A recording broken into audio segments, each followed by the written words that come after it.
하나님 말씀 봉독하겠습니다. 이사야서 4장 1절에서 6절까지의 말씀입니다. 구약 971면 어간에 있습니다.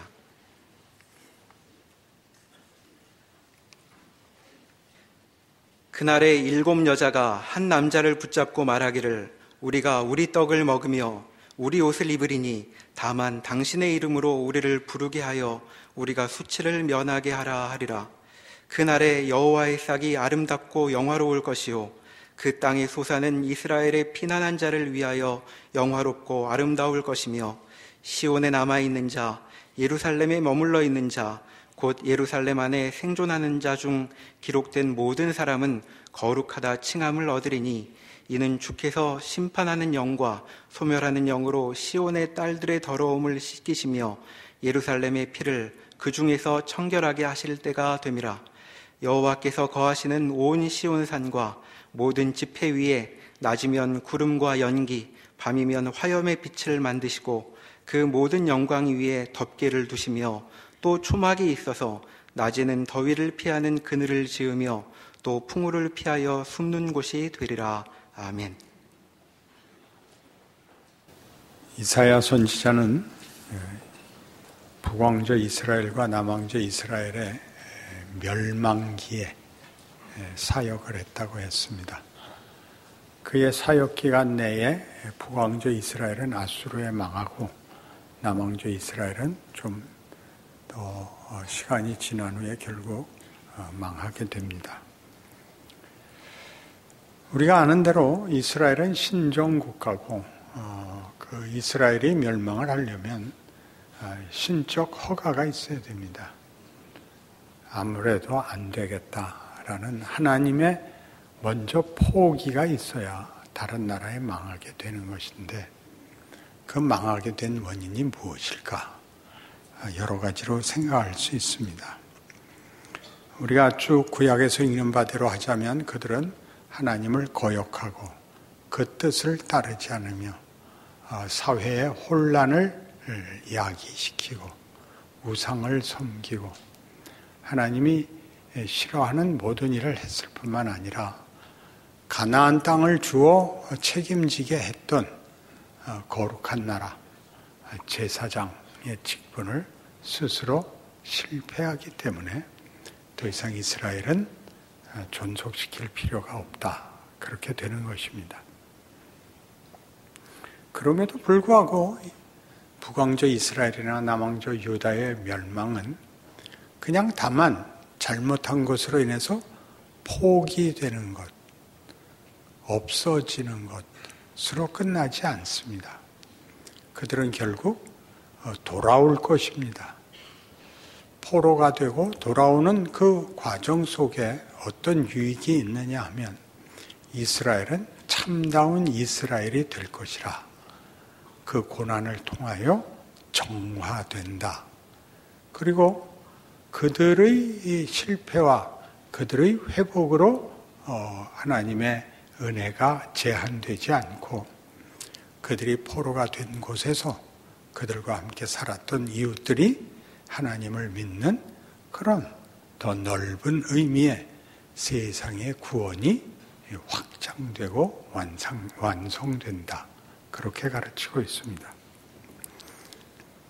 그러나 이 문제들, 이스라엘의 실패가 가지는 문제들에 대한 이해는 조금 더 이해를 필요로 합니다. 우리는 이사야가 1장에 이미 그 내용을 다 갖고 있는 셈입니다. 시대적 상황, 오랜 기간 동안 하나님을 외면하고 불순종하여 이제는 갈 때까지 간 역사적 상황이 있고 또 창조 세계의 주인이신 하나님이 더 이상 이스라엘을 참을 수 없다라는 분노가 거기 있습니다. 그런데 이 분노 속에는 이스라엘 백성이 어떻게 하나님을 외면하고 하나님의 영광을 우상에게 내버렸느냐만 있는 것이 아니라 조금 자세히 보아야 할 이스라엘의 사명에 관한 아주 깊은 이해를 돕는 내용이 있습니다. 1장 10절을 보시면 너희 소돔의 관원들아 여호와의 말씀을 들을지어다. 너희 고모라의 백성아 우리 하나님의 법에 귀를 기울일지어다. 여호와께서 말씀하시되 너희의 무수한 재물이 내게 무엇이 유익하며 나는 수양의 번제와 살찐 짐승의 기름에 배불렀고 나는 숫송아지나 어린 양이나 숫염소의 피를 기뻐하지 아니하노라. 너희가 내 앞에 보이러 오니 이것을 누가 너희에게 요구하겠느냐. 내 마당만 밟을 뿐이니라. 헛된 재물을 다시 가져오지 말라. 분향은 내가 가증히 여기는 바요 월삭과 안식일과 대회로 모이는 것도 그러하니 성화와 아울러 악을 행하는 것을 내가 견디지 못하겠노라. 그래서 여기 진술된 내용에 의하면 하나님 앞에 성회로 경배로 모이는 것 이상으로 사회 정의의 필요가 요청되고 있습니다. 그러나 이 일은 만만치 않은 내용입니다. 사회 정의라는 것은 사회를 법적 혹은 권력적 힘으로 도덕성과 혹은 정의와 평화를 실현시키는 나라를 만들라 그렇게 얘기하는 것과는 기독교의 요구는 좀 다릅니다. 기독교가 말하는 사회 평화에 대한 책임이 있다라고 얘기할 때는 바로 이것, 네가 나를 보러 올 때 나를 건성으로 취급하는 것에 불과한 것 같이 너희가 너희의 존재와 너희의 인생을 피상적으로 살고 있단다. 그렇게 둘은 묶여 있습니다. 세상은 주님이 다시 오시는 그날까지 제멋대로 살 것입니다. 그러나 하나님은 그 속에서 그의 구원을, 회복을, 재창조를 이루실 것입니다. 그러기 위하여 하나님은 하나님의 백성으로 부름을 받은 사람들에게 그들이 아직 파괴된 창조 세계 속에 살고 있지만 거듭난 부활에 참여한 자로서 명예로운 새로운 생명을 이 파괴된 세계 그 조건 속에서 살아내시기를 구합니다. 그것이 지금 나오는 너희가 과부에게 혹은 고아에게 하지 않은 것은 그 이유가 나를 건성으로 만나러 오는 것과 일치하는 본질적 오해에 있다. 그렇게 말하는 것이죠. 우리는 둘을 자주 분리해서 하나님을 열심히 섬기면 세상적인 것을 외면하는, 기도원으로 도망가는, 멋진 종교적 사업으로 매진하는 것으로 종종 둘을 분리합니다. 여러분들이 보다 적극적인 하나님의 일에 동참하셔서 구제를 하며 선행과 봉사와 기도와 또는 어떤 안타까운 일에 격려가 되는 일은 마땅히 해야 할 일입니다.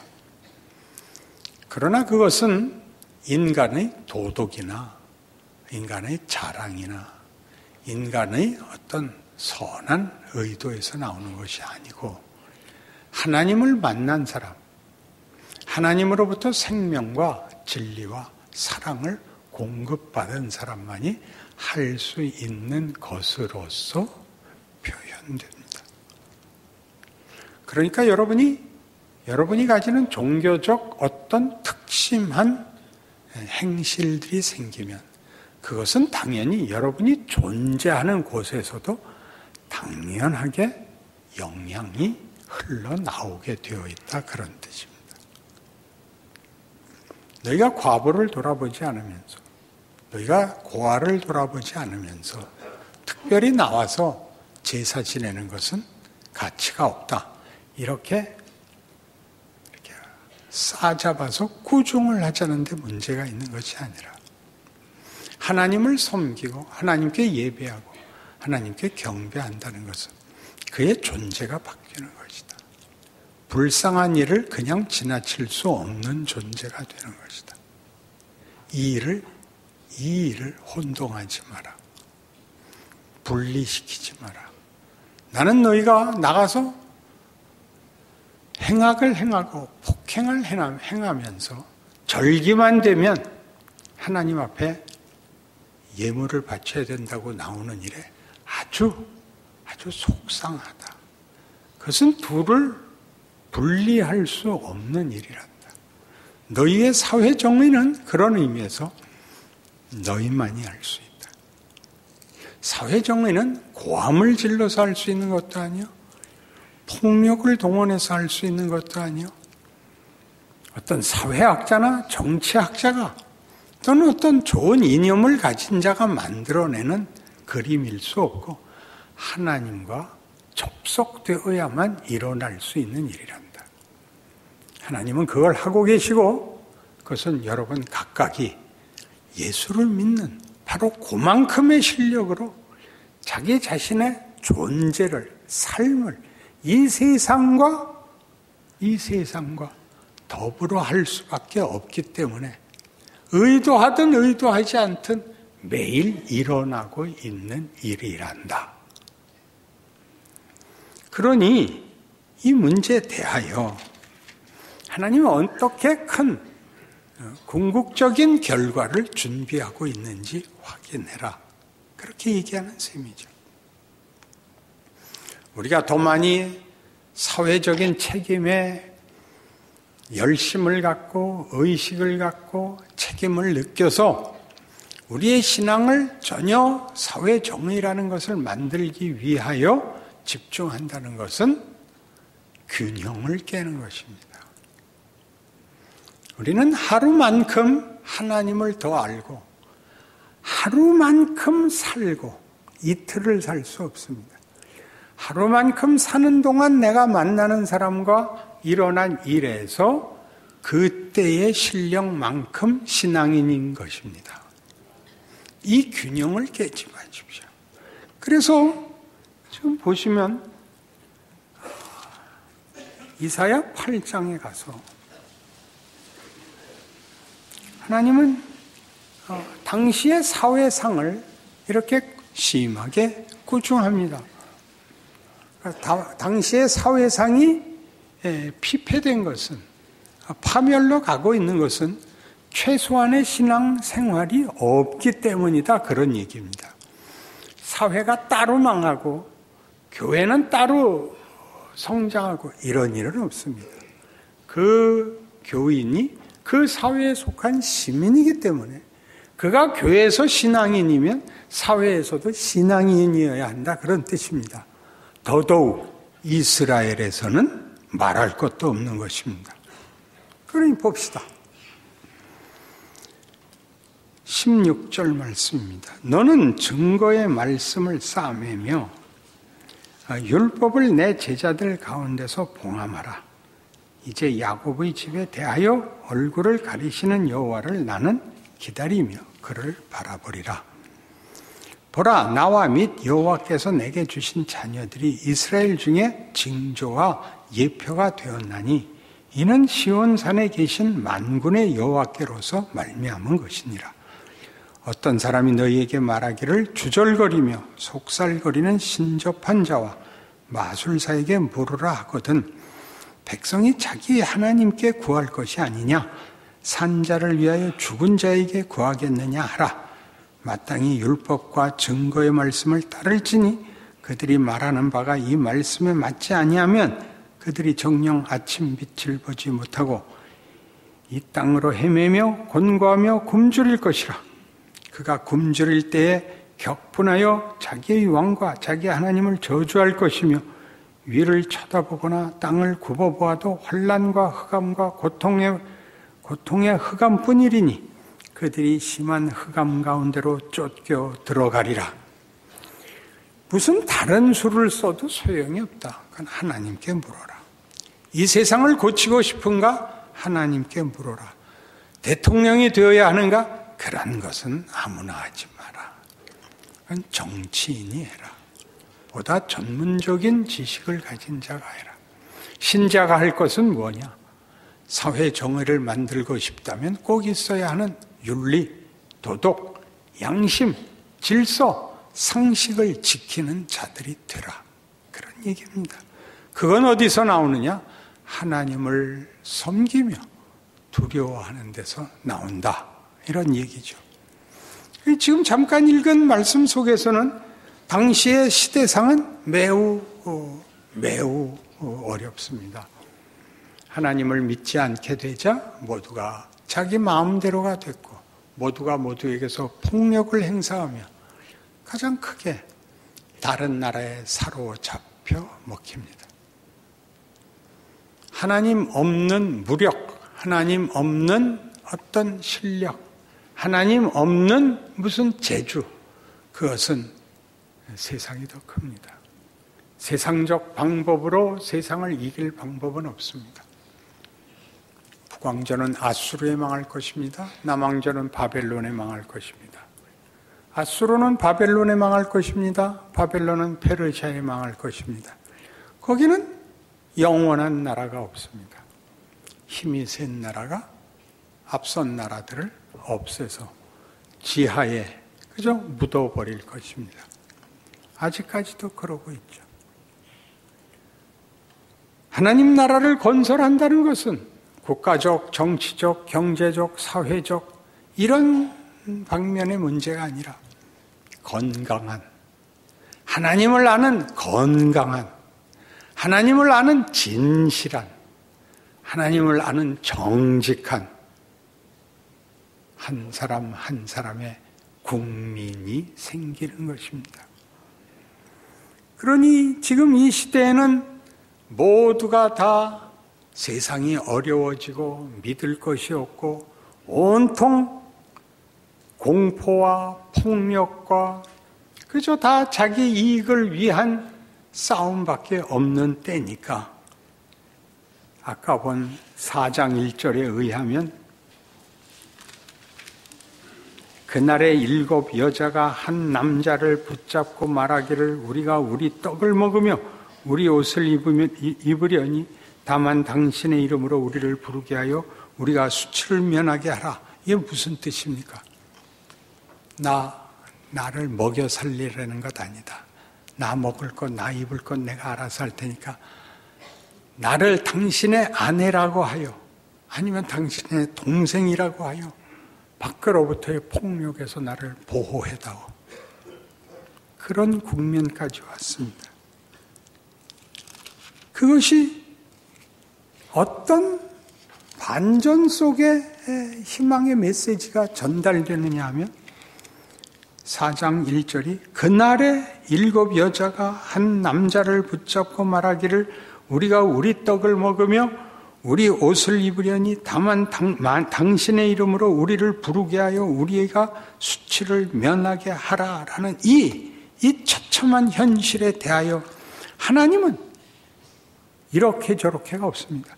그날에 여호와의 싹이 아름답고 영화로울 것이요 그 땅에 소사는 이스라엘의 피난한 자를 위하여 영화롭고 아름다울 것이요 시온에 남아있는 자 예루살렘에 머물러 있는 자 곧 예루살렘 안에 생존하는 자 중 기록된 모든 사람은 거룩하다 칭함을 받으리니 이는 주께서 심판하는 영과 소멸하는 영으로 시온의 딸들의 더러움을 씻기시며 예루살렘의 피를 그 중에서 정결하게 하실 때가 됨이라. 여호와께서 거하시는 온 시온산과 모든 지폐 위에 낮이면 구름과 연기 밤이면 화염의 빛을 만드시고 그 모든 영광이 덮개를 두시며 또 초막이 있어서 낮에는 더위를 피하는 그늘을 지으며 또 풍우를 피하여 숨는 곳이 되리라. 느닷없습니다. 점진성이라는 것이 필요 없을 만큼 즉각적인 하나님의 구원이 올 것입니다. 제일 괴로울 때 죽으면 곧 천국에 갑니다. 기독교 신앙이 얘기하는 하나님의 반전, 승리, 즉각적인 구원이라는 것이 얼마나 무서운지 알아야 됩니다. 여러분 회개하신 날 기억하시죠? 그저 친구 따라 할 수 없이 붙들려 갔다가 친구는 괜찮고 붙잡혀 간 내가 너무 울어서 친구가 업고 내려왔던 날 누구나 기억하시지 않습니까? 하나님의 일하심에 그 진정성, 그 넘침, 이것들을 증언하고 있습니다. 아까 얘기하려던 8장도 보시면, 그래서 8장 21절, 이 땅으로 헤매며 곤고하며 굶주릴 것이라. 그가 굶주릴 때 격분하여 자기의 왕과 자기 하나님을 저주할 것이며 위를 쳐다보거나 땅을 굽어보아도 환난과 흑암과 고통의 흑암뿐이니 그들이 심한 흑암 가운데로 쫓겨 들어가리라. 자기네가 자초한 거예요. 핑계댈 수 없는 비참한 자리에 몰려 들어간 바로 거기에 9장, 전에 고통받던 자들에게는 흑암이 없으리로다. 이렇게. 이런 우리 인생살이 속에서는 별로 경험한 적이 없는 기적을, 해결을 얘기합니다. 그게 무슨 뜻입니까? 어떤 문제도 해결할 수 있다. 그런 간단한 문제가 아니고, 하나님은 그의 자식을 낳습니다. 자기 형상대로 인간을 만들었죠. 그들에게 마음껏 축복하셨습니다. 너희는 내 형상이고 내 자녀다. 그들이 하나님을 거부했습니다. 하나님은 그들을 버리지 않습니다. 그 사랑을 포기하지 않습니다. 그들이 걸어다닌 길, 그들이 행한 모든 인류에 나타난 많은 더러운 역사, 실패의 역사들을 하나님은 안타까워하십니다. 내가 너희를 구원하리라. 내가 이대로 놔두지 아니하리라. 인간은 끝없이 자멸의 길을 갈 것입니다. 부패와 더러움의 길을 갈 것입니다. 그래서 종말은 돌연한 심판이라는 말로 보통 공포스럽게 표현되어 있습니다. 그게 아닙니다. 더 이상은 안 되겠다. 저들의 잘못을 심판하러 오심이 아니요, 더 이상 내버려 두시지 않는 하나님의 개입이 있습니다. 이미 한 번 있었죠. 예수 그리스도의 개입이 그렇습니다. 뭘 증언했을까요? 구세주도 죽여버리는 우리의 죄를 증언했죠. 결과는 뭐였습니까? 심판이 아니라 구원이었습니다. 잊지 마십시오. 그러니 여러분의 생애 속에 일어나는 여러분의 못난 반발들, 물의 어리석음, 모든 것을 집어던지는 자폭, 화나면 다 집어던지잖아요. 안 해보신 얼굴 다 집어던지죠. 다 불사들 지르고. 탕자가 그랬지요. 내 거 다 주십시오. 홀라랑 해먹었죠. 돌아왔죠. 갈 데가 없는걸요. 아버지가 뭐라 그래요? 얘들아, 소를 잡아라.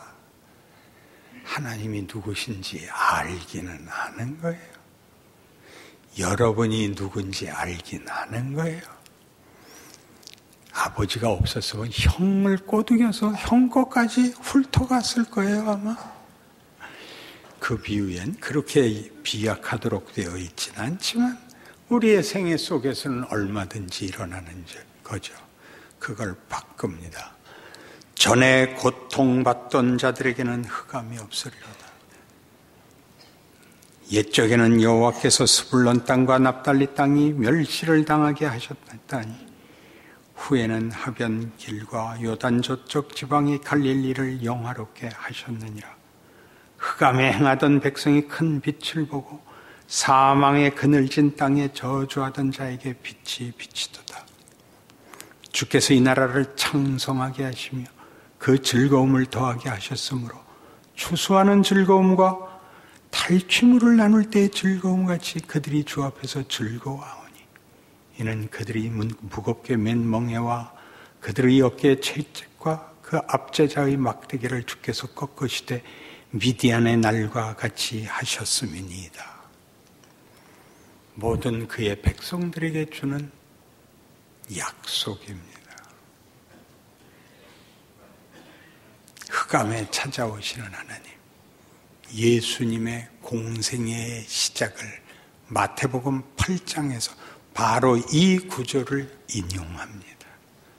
친히 찾아와서 모든 병을 고치시며 모든 가난한 자를 일으키시며 모든 죄인들을 용서하시며 그 일을 영원한 운명이 되게 하사 스스로 십자가를 지십니다. 우리의 고민은 어디에 있는 걸까요? 우리의 신앙의 핵심은 어디에 있는 것일까요? 우리가 저지르는 일이 아무리 못난 것이라 할지라도 하나님의 구원과 우리를 향한 그의 사랑은 끝이 없다. 우리가 저지른 일들의 결과를 우리가 확인함으로써 우리는 왜 매일 이 실수를, 이 바보 같은 짓을 반복할까? 그것이 일을 합니다. 주여 도우소서. 저는 진리를, 생명을, 가치를 만들 자격이 없습니다. 지난번에 주지 않았냐? 그거 벌써 팔아먹었습니다. 하나님이 끊이지 않는 생수를, 끊이지 않는 은혜를, 쌓을 것이 없는 복을 주시는 수 외에 인생에 필요한 것은 아무것도 없습니다.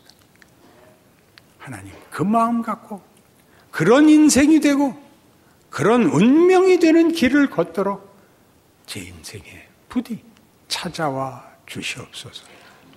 나의 힘이 되사 주를 믿는다는 고백이 가지는 명예와 승리를 누리는 영광을 보게 하소서.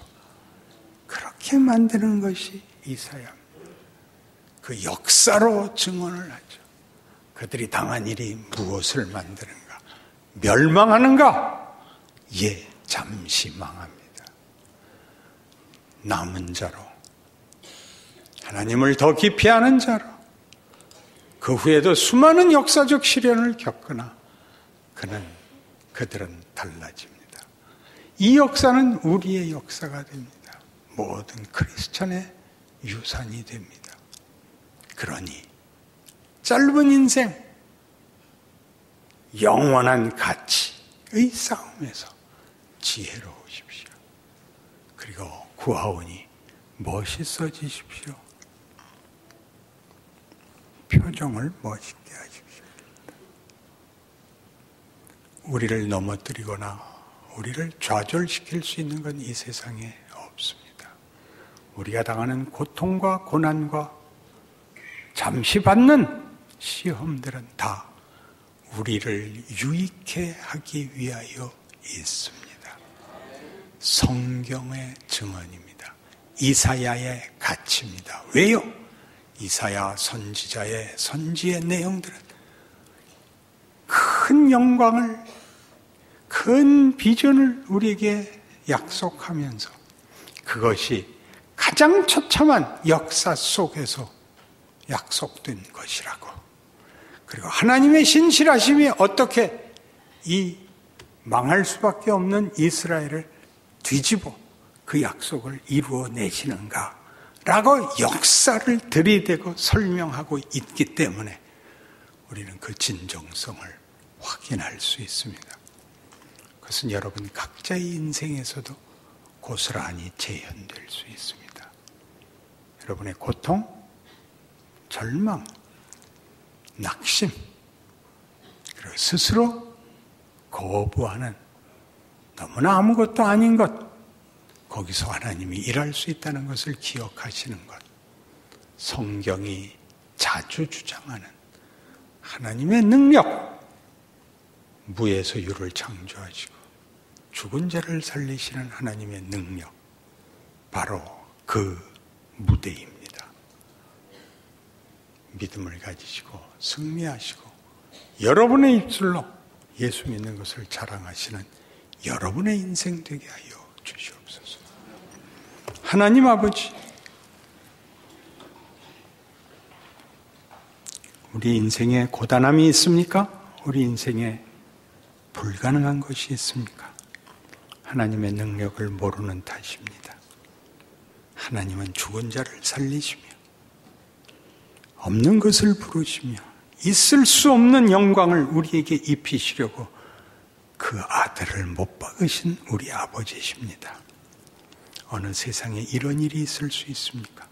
우리가 당하는 모든 실패와 못난 것을 등 뒤로 던지고 쳐다보지 않으시겠다 했습니다. 우리는 새로 시작할 수 있습니다. 하나님의 자녀라는 이름을 명예로 알고 자랑으로 알고 영광으로 알고 더러움에서 벗어나 하나님의 자녀의 거룩한 인생을 살게 하사 매일매일 그 기적과 그 감격과 그 자랑과 인생과 인간의 가치에 대하여 감격하는 그 삶을 살아내는 우리 되게 하여 주시옵소서. 예수님 이름으로 기도합니다.